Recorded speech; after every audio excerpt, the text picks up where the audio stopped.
Hello everyone and welcome to Healing the Heart with Anuradha, and today I am going to share with you my very favorite way of making kale salad. Now, several years ago when kale was trending, I tried to get on the kale bandwagon, but I just could not handle all that chewing and chewing and chewing. And I also couldn't find the taste that I really loved. So what I decided to do was pursue it with a passion. I was going to make sure that I found the way to eat kale the way I liked kale. So I decided to pair some of my favorite ingredients together. I decided to put a lot of nutritional yeast and add a little bit of an Asian twist to it. I added some sesame oil. So those are some of the basic ingredients that I use.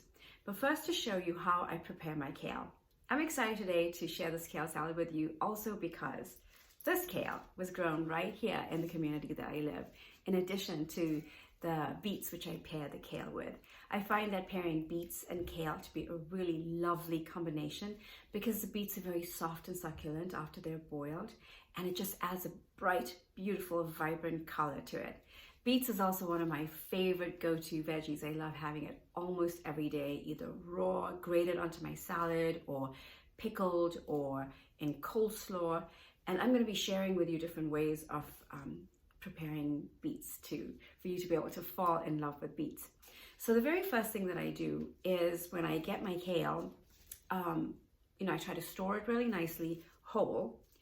And then when I'm ready to use it in the morning, I just trim off the edges. I just gather together like a little bouquet of kale like this and get the edges together and just give it a quick trim, and then put it into a little thing of water and to revive it.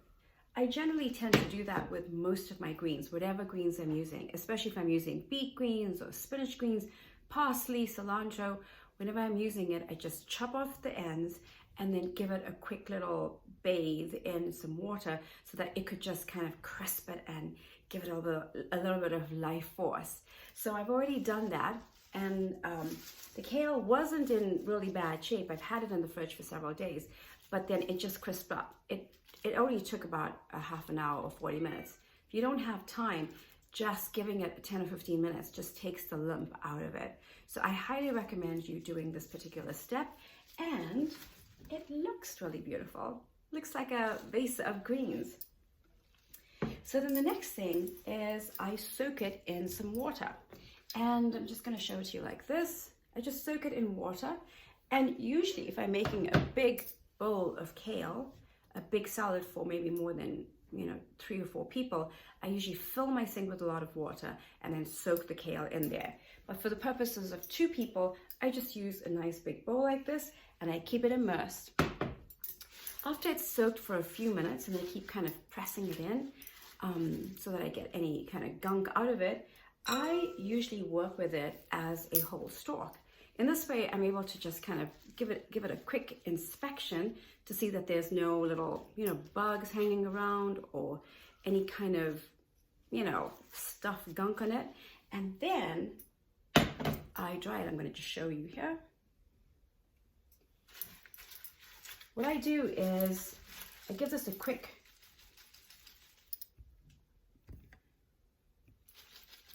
This is easier in my sink, but I tend to just pat it off, get the excess water off, and then put it down on a nice tea towel, and then just give it a quick wipe here.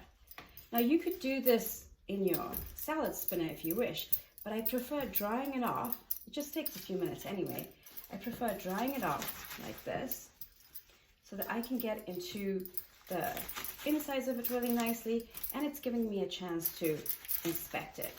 I want to keep it on the stalk as well because this makes it very easy for me to prepare. Okay, so just put this aside, get this going.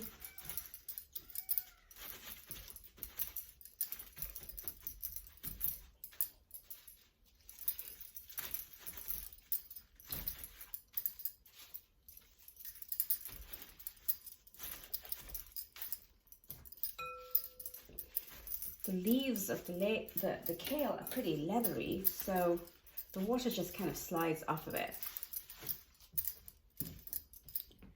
Okay, so now that I have this, the very simple way that I use for removing the stalk is that removing the leaves from the stalk is that I start from the bottom and then I just make a little kind of tear here off the stalk and then I pull it down, just kind of firmly holding this other side. And then I do the other, and then I turn it around and I just kind of, while I'm kind of plucking and pressing, just do the other side as well. So I'll just show that to you one more time. So I start from the bottom, do a little tear, turn it around and do the same thing as well. Okay, and then I'm going to keep this for the animals in our area, or the cows, and save that aside. Okay, so just to quickly go ahead with this.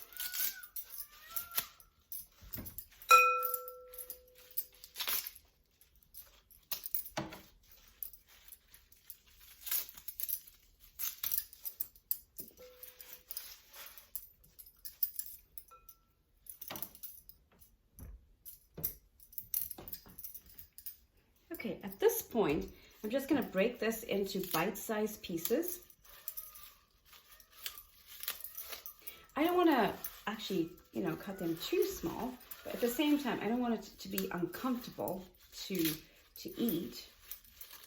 But the reason I keep them in fairly big sizes is that this is just easier for me to get it to coat really nicely.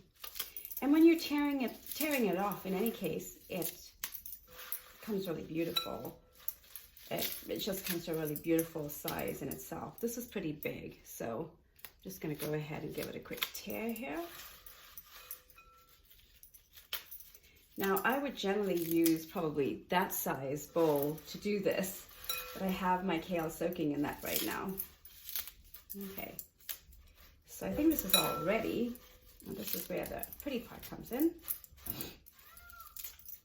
Yeah, just before I do this, let me show you my beets here. Yeah, so the reason I love these beets, especially today, is that this was also grown on our property in the community where I live. And this is such an interesting little shape. Now here, I actually boil my beets with as much of the top as possible. Of course, I'm saving a lot of the greens because I love cooking up the greens. But I just feel like this just preserves the integrity so much of the beets. So I'm just showing you this. This is all boiled up. When I'm getting ready to make a kale salad, I generally just boil up my beets the night before or the morning of, and I let it cool. So I've gone ahead here and I've peeled the beets, and I've prepared this this particular serving, and I just chopped it up. Now in my next video, I'm going to show you another method of how to prepare beets. Like I said, beets is one of my favorite vegetables, and I try to have it as often as possible. Okay, so we're going to go up here again, and I'm going to show you now how I prepare my beets. My kale. I just wanted to go ahead and cut my beets so that my fingers weren't too red while I was handling all of my other ingredients. Now, it's really important because the next step of preparing the kale is where you're gonna massage the kale. And this is where the magic really happens. So while I'm massaging the kale, I want you to pay attention to how the color changes of the kale. This is one of my favorite steps of making kale. But firstly, you have to have really clean hands. So make sure you wash your hands really well, and short nails, everyone, because all of that stuff is going to get into your nails, or all of the stuff in your nails is going to get into your salad. So try to have short nails, or if you have longer nails, wear gloves, especially if you're cooking for other people.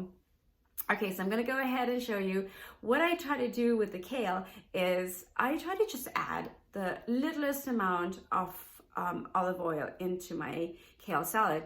And I do this by just kind of checking it out. I add a little bit in, and then I start massaging. And then if it's feeling like it's not kind of getting glossy enough, or it's not feeling like it's softening enough, then I add a little bit more oil.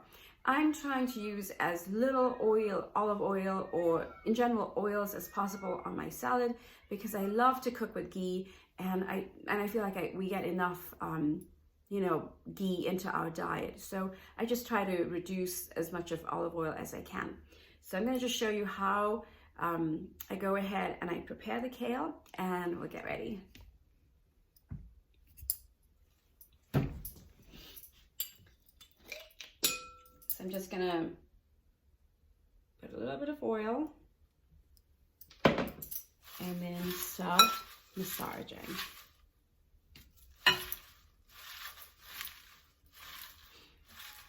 I can smell, this is really good quality olive oil. I love getting my olive oil from friends in Slovenia. Thank you. And or if I don't have any, then just some really good quality olive oil that you can find in the store.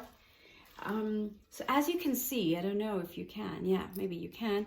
The kale is just becoming, it's just changing color. It's becoming glossier and greener. Like the depth of the green is definitely changing. And I just want to show you a comparison here. Okay, definitely different. Put this back in the base. And it's also feeling a lot softer. Like I said, my first experience of kale was that it was very, very hard to chew, and I just became really tired chewing it. Okay. So it's reduced in volume quite a bit, and I actually don't think I need any more oil. It actually feels a little too oily. So at this point, I just want to make sure that the kale is really well coated. Just give it a quick check. I want to make sure that there's no dull spots or dry spots in the kale, because then the nutritional yeast is not going to stick. Okay, so that's done. And then I just get a little bit of salt. And like I said, I'm gonna share the exact measurements, although it really does change based on preference. A little bit of salt, and then give it a quick, yeah, you can get both hands into it if you wish. This would be a really fun thing for the kids, for your children to do. And now I go ahead and liberally, absolutely liberally throw in my nutritional yeast. And I just give it a quick little toss here. I love being able to see the nutritional yeast and then kind of do its magic by combining with the olive oil.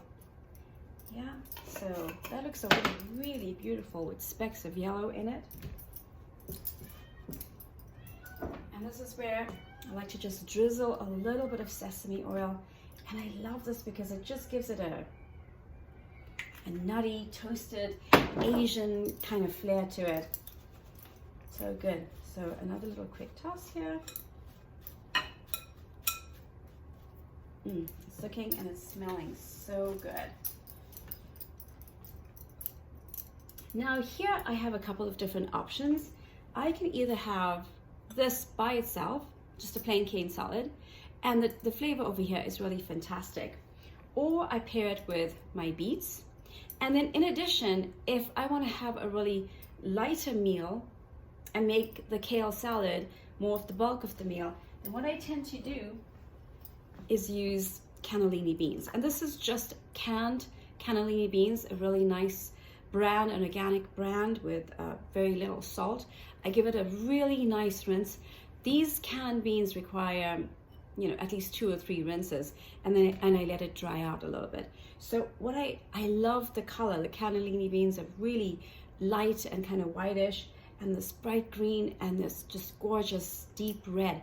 And they have all these different flavors as well. The cannellini beans are so mild and neutral and just kind of, melt in your mouth. And then there's this heartier kale salad with a lot of chewing.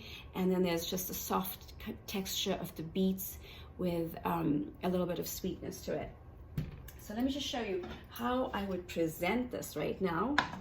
And we try to eat kale salad, as often as we can. So just a little bit of kale right here. And then some beets. It's probably enough for like one little serving, especially if this is part of your meal over here. I have different ways of plating this. And then at the very end, I like to go ahead, either my husband just uses his favorite balsamic oil, or I like to always use some kind of reduction and then give it a, you know, a little squirt over there. And then I come up with some really nice kale salad. Now, another way of preserving kale salad, because I like to make a big batch and save it for later, is preserving it in a mason jar. What I do here is I add a half a cup, since this is a 2-cup measurement, I add a half a cup of, I'm gonna have to take it from here. I add a half a cup of beets. And then I go ahead and put my cannellini beans on the top. And this is also, you add a half a cup. Now I put my beets at the bottom and my cannellini beans at the top so that the beets don't kind of bleed their color into the cannellini beans. And then go ahead and top this up with 1 cup of kale. And this here, I have been told, I've shared this with many friends, this here is just the perfect serving size if that's all you want to eat for lunch.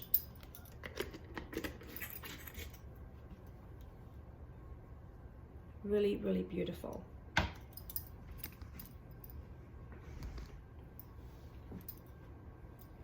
So this is a really nice thing to have in your fridge, to keep in your fridge. You have some healthy kale salad, just immediate, immediately ready for you. The only thing I find about this is that when you open it, just because the kale is cruciferous and then you have the beans, which do their own little thing in the jar, is that when you open it after a few days, it has a little bit of a smell, but it's just the smell of the kale and the beans and kind of the gases that they emit. It hasn't really gone bad, but I would suggest that you eat this in 3 or 4 days after you have it in your fridge. I've had friends who have kept it in their fridges for up to 5 or 6 days and it's been fine, but I would really suggest that in 3 or 4 days you eat it, if you don't eat it for dinner or lunch all at once. So that's my hail to the kale salad. That's what several friends have been calling it, and sometimes when I meet people, they're like, hail to the kale. So this is one of my favorite ways of making kale. In the next video, I'm going to show you how to take beets to the next level.